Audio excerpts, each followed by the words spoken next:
오늘 설교 제목이 뭐지요? 네, 잊어버렸죠? 한계의 축복과 특권. 한계의 축복과 특권이라니, 한계가 어떻게 축복이 되고 한계가 어떻게 특권이 되지? 원래는 사실 이 설교를 좀 전에 계획하면서 준비하면서 다른 제목을 생각했었어요. 인간의 유한함. 이렇게. 근데 이 설교 제목으로 하려고 그러니까 청년들이 그 설교 시작부터 막 스트레스를 받고 그럴 것 같아서 그래도 축복과 특권 이렇게 설교 제목 가져왔습니다. 오늘 설교가 조금 평소보다 어려울 수 있어요. 평소보다 설교가 조금 짧을 수 있지만 그래서 제가 최대한 말도 좀 천천히 하려고 그래요. 어려운데 빠르면 또 안 되니까. 제가 좀 빨라진다 싶으면은 이렇게 사인을 주면 제가 천천히 하도록 하겠습니다. 오늘 이 설교 그만큼 어렵지만 그래서 중요합니다. 청년의 때 특별히 여러분들에게 있어서 오늘 설교가 진짜 저는 진심으로 많은 유익이 있기를 바랍니다. 우리는 살면서 수많은 한계에 부딪히게 되죠. 더 나아갈 수 없는 한계들, 관계의 한계, 재능의 한계, 상황의 한계, 시간의 한계. 그 한계가 때로는 우리의 발목을 잡고 심지어는 우리의 소망을 짓밟는 것 같은 그런 절망감을 느낄 때도 있지요. 그리고 세상은 그런 우리에게 그 한계를 뛰어넘으라고 부추기죠. 우리가 한계를 극복하는 그것이 우리에게 필요한 것처럼 우리는 한계를 극복할 수 있는 그런 무한한 잠재력을 가진 존재인 것처럼 세상은 우리에게 그것을 요구하죠. 그래서 우리는 더 낙담하게 돼요. 특별히 신앙인으로서 내가 신앙인으로서 한계를 넘지 못한다고 하는 것이 부끄럽기도 하죠. 그래서 우리의 한계는 어떻게 보면 우리의 약점이라고 불리기도 해요. 우리의 걸림돌, 우리의 장애물이라고 불리기도 하죠.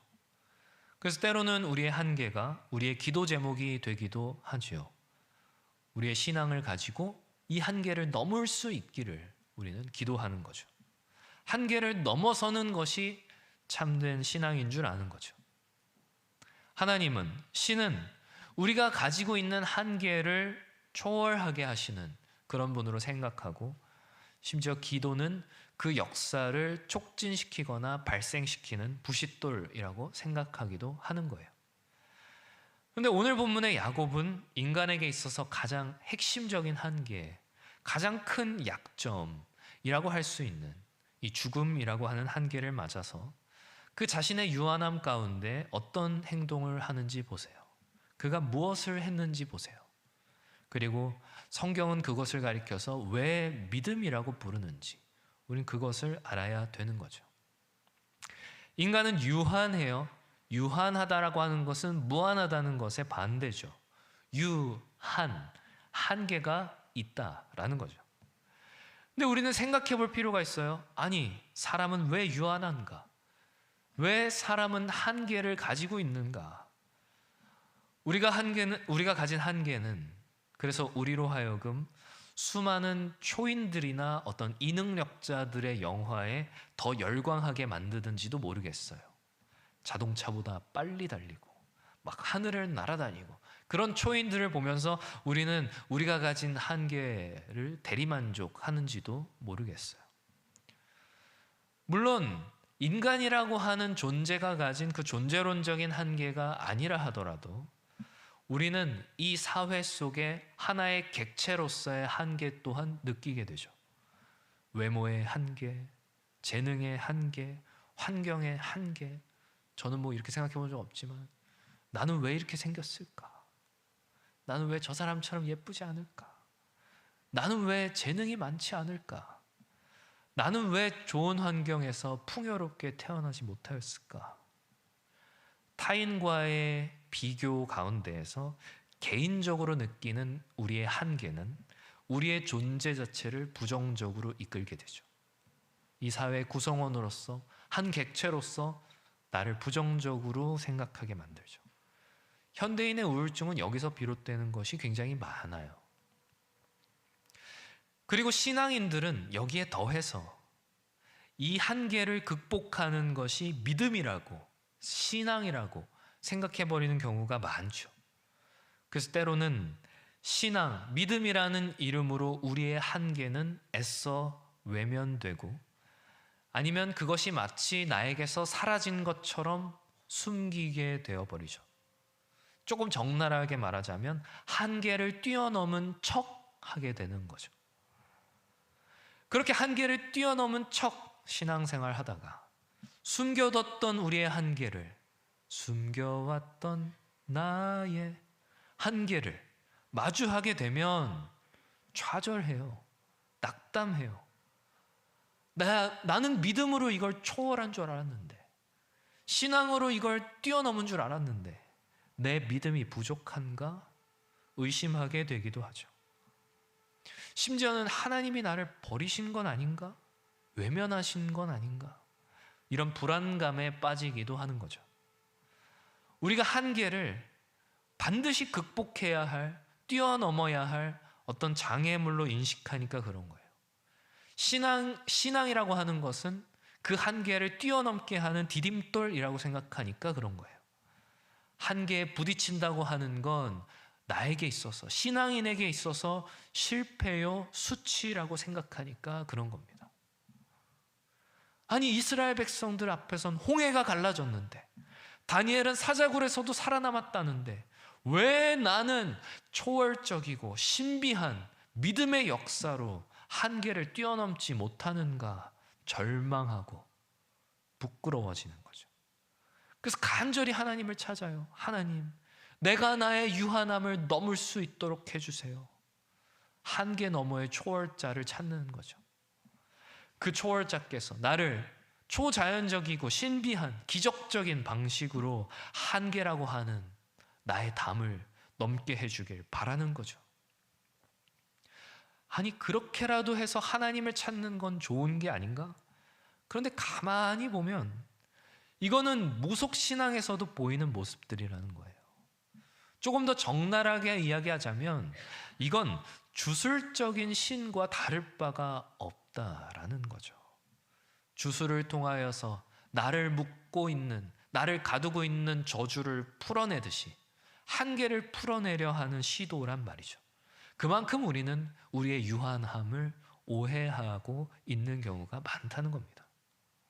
한계를 문제라 생각하고 신앙은 문제의 해결이라고 생각하니까 신앙이라는 이름으로 자꾸만 나의 한계를 풀어내려 하려는 거예요. 이건 빈곤한 신앙이죠. 가난한 믿음입니다. 늘 부족하고 늘 갈급한, 하나님께서 넘치게 주셔도 감사보다는 걱정이 더 많은, 염려가 더 많은, 두려움이 더 많은 가난한 신앙이죠. 여러분 잘 생각하셔야 돼요. 한계라는 것에 대한 인식은 어디서 오느냐? 한계는 우리가 어떤 성실함과 꾸준함을 가지고 어딘가에 도달했을 때 사실은 그때 마주하는 게 아니에요. 한계는 우리가 무언가를 이건 정상이 아니구나 라고 하는 인식 가운데서 우리는 한계를 마주하게 돼요. 무슨 말이냐면 이런 거죠.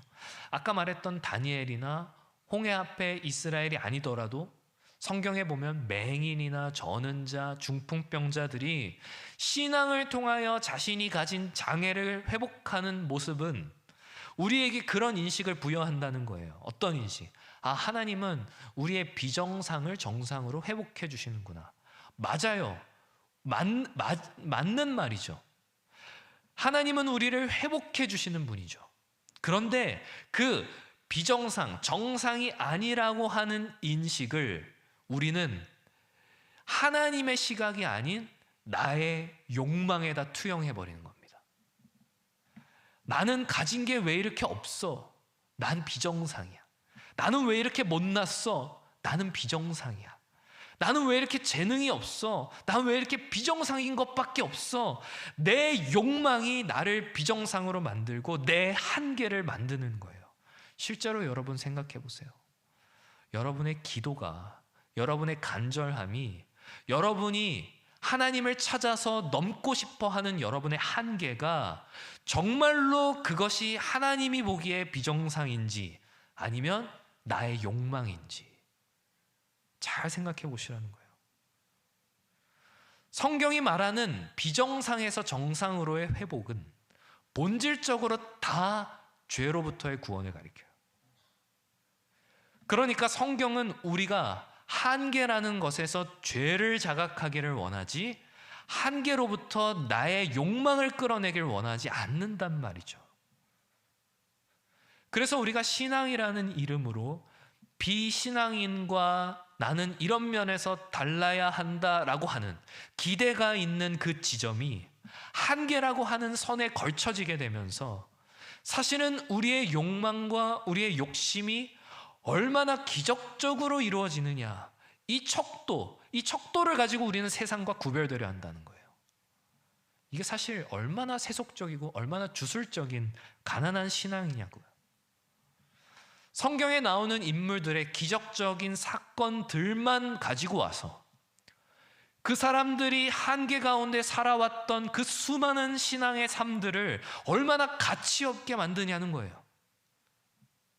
그게 과연 우리가 신앙이라고 하는 걸 제대로 이해하고 있느냐라고 제가 묻고 있는 겁니다. 야곱이라는 인물이 과연 정말로 자신의 가진 한계를 돌파하는 인생이었는가? 믿음을 가지고 한계를 뛰어넘는 자였는가? 성경은 전혀 그렇게 이야기하고 있지 않다라는 말이죠.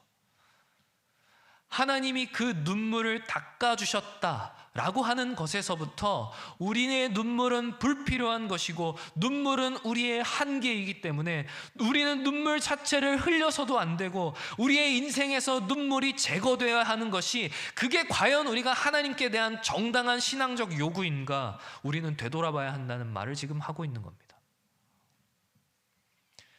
제가 다른 운동은 다 좋아하고 또 잘하는데 유독 농구를 잘 못해요. 그래서 이렇게 농구 잘하는 사람들 보면 너무 신기해요.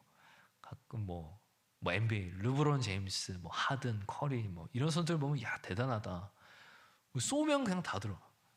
어떻게 저렇게 하지? 그래서 사람들이 그 NBA를 흥미롭게 그렇게 보나 봐요.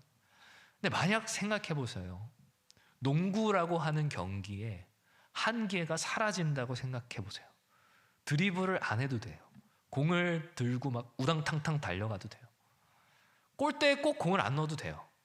패스만 성공해도 득점이 인정된다거나 그 정도도 아니에요. 그냥 공을 저 라인 바깥으로 던져도 득점이 인정된다거나 그러면 과연 우리가 그걸 가리켜서 그걸 보면서 한계를 뛰어넘는 농구구나 이렇게 부를 수 있을까? 그걸 과연 가치 있는 경기라고 여길 수 있을까? 그건 그저 반칙이 난무하는 경기일 뿐이죠. 오늘날 포스트 모던 사회는 한계는 없다 이렇게 말해요. 인간은 무한하다. 무한을 논하면서 인간 사회의 한계들을 없애려고 하죠. 선을 지워버리고 규칙들을 파괴하죠. 그게 공정한 거라고, 공평한 거라고. 꼭 골대에 공을 넣어야지만 득점이 인정되는 것은 공평하고 평등하지 않은 사회라고 그렇게 말해버리는 거예요.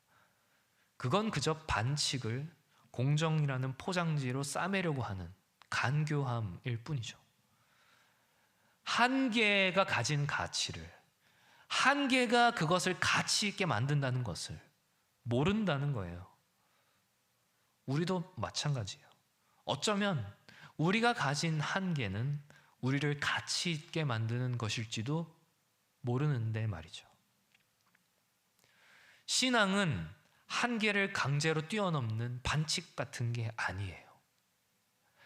90분의 축구 경기는 그 90분이라는 시간을 가치 있게 만들어요. 녹색의 그라운드, 그 하얀 선 안쪽에서 일어나는 일들은 그 경기를 가치 있게 만드는 거예요. 시간의 한계에 갇혀 있고 공간의 한계에 갇혀 있는 것이 아니라 그게 그것을 가치 있게 만든다고요. 그 안에 있는 제약들, 그 안에 있는 한계들, 그걸 넘어서는 건 믿음이라 불리는 게 아니라 반칙이라고 불리는 거죠. 우리의 인생도 마찬가지입니다. 시간과 공간이라고 하는 우리의 인생의 제약 가운데에서, 그 한계 가운데에서 일어나는 제한된 우리의 삶은, 우리가 신앙이라는 이름을 부여잡고 넘어서야 할 무언가가 아니라 우리의 인생을 더욱 가치 있게 만드는 것이라는 걸 우리는 깨달아야 되는 거죠. 한계가 가진 축복이 있다는 거예요. 한계가 주는 특권이 있다는 거예요. 믿음의 삶이라는 건 시공간의 한계가 주는 축복과 특권을 버리고 무한함에 대한 기대에 파묻혀서 그저 우리의 인생의 모든 장애가 제거되고 걱정도 없고 문제도 없고 물질적 가난함도 없고 육신의 고난함도 없이, 그래서 노력도 없고 반성도 없고 돌이킴과 후회도 없고 애통하며 가슴을 치는 일도 없는 것이, 그게 믿음의 삶이 아니라는 거예요. 그걸 기대하는 순간 우리는 신앙인으로서 자격을 잃어버리게 되는 거죠. 현실적인 실패 가운데서 나자빠지는 거예요. 신앙은 한계의 지점에 우리가 도달했을 때 하나님의 힘을 빌려 하나님을 통해 그 한계를 넘어서는 것이 아니라 한계 너머에 계신 하나님을 만나는 축복을 말하는 거예요. 우리는 승리와 성공 가운데에서 하나님을 만나고자 하지만, 혹은 하나님을 통하여서 승리와 성공으로 도약하고자 하지만, 하나님은 오히려 우리를 실패와 좌절 가운데에서 만나 주신다는 거예요. 그게 인간이 가진 유한함의 축복입니다. 유한함의 끝자락, 그 한계의 벼랑에서 하나님을 만나게 되는 거죠. 인간에게 있어서 가장 궁극적인 한계는 죽음입니다. 죽음은 인간의 유한함을 보여주는 가장 극단적인 지점이죠. 인생의 서사가 마침표를 찍는 바로 그 점에서 오늘 본문의 야곱은 어떤 행동을 하죠? 하나님을 경배하는 거예요. 한계의 자리가 예배의 자리가 되는 거죠. 한계를 마주한 야곱에게 있어서 가장 중요한 것은 지금 내 눈앞에 있는 이 한계를 어떻게 돌파할까? 그것이 아니었어요. 자신이 할 수 있는 최선, 아들들을 축복했으며 또 하나님께 경배했죠. 야곱은 자신의 한계 가운데에서 자신의 부족함과 연약함을 넘어서는 것이 아니라 그 지점에서 무릎을 꿇었다는 겁니다. 이게 신앙인의 특권이에요. 한계를 마주할 때 무릎 꿇게 되는 것, 이게 한계가 주는 축복입니다. 다윗이 자신의 한계 가운데에서 뭐라고 고백하죠? 시편 42편 5절 같이 읽겠습니다. 시작. 내 영혼아, 내가 어찌하여 낙심하며 어찌하여 내 속에서 불안해하는가? 너는 하나님께 소망을 두라. 그가 나타나 도우심으로 말미암아 내가 여전히 찬송하리로다. 한계를 마주한 내 영혼아, 낙심하고 불안해하지 말고 뭘 하라? 하나님께 소망을 두라. 그가 나타나심으로, 그가 도우심으로 한계를 뛰어넘을 것이다? 아니죠. 장애를 돌파할 것이다? 아니죠. 여전히 찬송하리로다. 여전히 찬송하리로다. 이 말 무슨 말이에요? 다시 한번 찬송하겠다. 내가 또다시 찬송하겠다. 지금껏 내가 찬송했던 것처럼 한계까지 달려오는 인생, 하나님을 찬송해왔던 것처럼 한계를 마주한 그 상황에서도 낙심하지 않고 좌절하지 않고 하나님의 힘을 빌려 한계를 넘어서려는 반칙하지 않고 그렇게 하나님을 그저 찬송하고 경배하겠다, 그렇게 고백하는 거죠. 하나님은 잘난 사람을 받지 않으십니다. 내 이름으로 한계를 넘어선 자들만 나를 경배해라, 이렇게 말씀하지 않으세요. 넘어지고 쓰러지고 다치고 좌절하고 하나님, 나 이렇게 유한한 자입니다. 하나님, 나는 이렇게 엉망진창입니다. 그래서 주님이 필요합니다. 한계는 내 힘으로 안 된다는 걸 깨닫는 지점이에요. 내 힘으로 안 되니까 반칙해야지, 그게 아니라 완벽한 좌절로 우리의 고개가 꺾였을 때, 그때 우린 비로소 경배가 무엇인지 온전히 깨닫는다는 말입니다. 사랑하는 청년들이여, 우리의 인생을 가치 있게 만드는 치열함을 잃지 마세요. 반칙하지 마세요. 믿음은 치열함과 수고가 우리의 인생에서 벗겨져 버리는 것이 아니라 그 치열함과 수고가 믿음으로 같이 있게 되는 거예요. 그 치열함이 현실적 한계라는 헛된 가치에 매몰되게 만들지 마시라는 말이에요.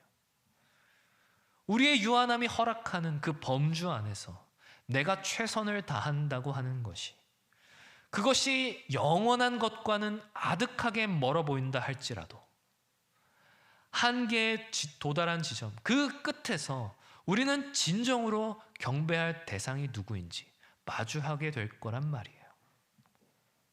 컵에 물을 채우다가 더 이상 물을 채울 수 없는 상황이 되었을 때 우리는 그거를 한계라고 부르기도 하지만 그걸 충만이라고 부르기도 한다라는 말이에요. 한계는 우리 현실의 장벽이 아니라 우리가 무한자가 아니라고 하는 자각, 유한은 무한을 담을 수 없다는 사실에서부터 오는 안도, 충만의 근원이 되시는 분에 대한 의지와 경배, 이 모든 것을 우리에게 더하여 주시는 것이 축복이요 특권이라는 걸 다른 것이 아닌 우리는 한계 가운데에서 경배하며 깨닫게 된다라는 말입니다. 부족한데 어떻게 만족할 수 있어요? 약함이 어떻게 자랑일 수 있어요? 현실이 각박한데 어떻게 평안할 수 있어요? 원수를 어떻게 용서할 수 있어요? 사랑스럽지 않은데 어떻게 사랑할 수 있어요? 우리가 가진 한계를 초월하려 들면 실패한다니까요. 하나님은 그 한계를 깨닫고 우리가 그 자리에 엎드려 경배할 때 하나님은 우리의 그 상태를 가리켜 믿음이라고 부른다는 사실을, 그걸 오늘 본문은 보여주고 있는 거예요. 한계라고 하는 선에서 우리는 체념하지 않습니다. 포기하지 않아요. 우리가 엎드리는 건 포기하기 때문이 아니죠. 경배하기 위함이라는 거예요. 찬송하기 위함이라는 겁니다. 매일의 삶에서 겪어내는 우리의 한계는 세상에서는 그걸 가리켜서 실패라고 수치라고 부를지 몰라도 우리에게 있어서는 기회이자 축복인 거죠. 여러분, 추상적인 신앙생활을 벗어나야 합니다. 여러분의 피상적인 믿음을 다듬어야 돼요. 최선이라고 하는 열매로 치열함이라고, 분투라는, 애씀이라는, 수고라고 하는, 때로는 땀과 눈물과 고통이라고 하는 이름의 한계들은 우리의 인생을 믿음의 삶으로 빚어가는 영광스러운 축복이자 특권이라는 사실을 우리가 청년의 때에 일찍 깨달을 수 있어야 합니다. 사랑하는 청년들의 말씀을 맺으려고 해요. 한계에 부딪히는 걸 두려워하지 마세요. 한계는 실패가 아닙니다. 세상은 한계를 실패라고 부르고 비정상이라고 부르고 그걸 뛰어넘는 길을 우리에게 요구하죠. 그래서 우리는 신앙이라고 하는 이름을 가지고 우리의 인생에 반칙이 난무하기를 기원하죠. 그러나 우리의 유한함은 축복이자 특권입니다. 우리의 한계는 영원한 것에 소망을 두게 하는 길잡이가 되고 하나님을 경배하는 것이 무엇인지 깨닫게 하는 순풍이 됩니다. 젖잘싸라는 말 들어보셨어요? 처음 들어요. 저보다도 요즘 말을 모르면 어떡합니까? 졌지만 잘 싸웠다. 굉장히 성경적인 표현이죠. 젖잘싸. 그 뜻이 뭐예요? 승부가 중요하지 않다. 과정이 중요하다. 굉장히 복음적인 교훈입니다. 나는 분명히 한계에 부딪혔지만 나는 반칙하지 않았다. 나는 반칙을 바라지도 않았다. 나는 내 인생의 한계 가운데에서 내 인생의 가치를 발견했다. 나는 그래서 오늘도 한계에 부딪히며 싸운다. 수고한다. 치열하게 분투한다.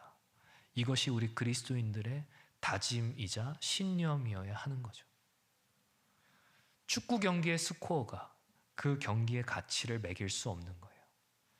여러분의 인생의 한계가 여러분의 인생의 가치를 정하지 않아요. 우리의 유한한 인생이 유한한 그 자체로 무한한 영원한 지고의 가치 가운데 우리의 인생이 담길 때 빛나고 영광스러운 복된 인생이 되는 겁니다. 사랑하는 청년들이여, 부디 바라옵기는 이 세상 끝 그 벼랑 같은 상황에서도 이 유한한 나는 무한한 주님의 것이라, 무한하신 하나님의 것이라, 그렇게 고백할 수 있는, 예배할 수 있는 그런 주의 청년들 다 되시기를 주님의 이름으로 축원합니다.